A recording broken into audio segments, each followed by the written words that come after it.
এই মুম্বাই শহরের সবাই চেনে সূর্যকে। তো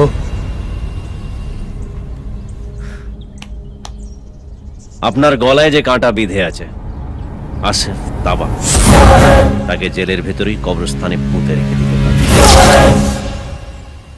কত লাগবে?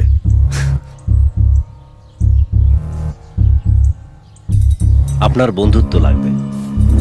গোপী সাহেব, আমি জানি এই কাজটার জন্য আপনি আমাকে অনেক টাকা দিতে পারেন, কিন্তু আমার এক কানা কড়িও লাগবে না, বিকজ আই লাভ ইউ। শুধু 5 লাখ টাকা আমার ছেলেদের খরচা পানির জন্য দিয়ে দেবেন। স্যার, ওর আই লাভ ইউ বলা আর 5 লাখ টাকা চাওয়ার মধ্যে কোনো তালমিল নেই স্যার। এই, একদম কানের মধ্যে ফুস মন্ত্র দেবেন না। যবে থেকে আপনি ওনার লেজু রয়েছেন তবে থেকে ওনার 7.5 লেগে। ড্রামাবাজ কোথাকার। আসিফ তাবাকে আপনি এনেছিলেন ওনার কাছে প্ল্যানটা করে। ব্যাস, আর গভীরে যাওয়ার দরকার নেই স্যার। ছেলেটার বুকের পাটা আছে স্যার, সব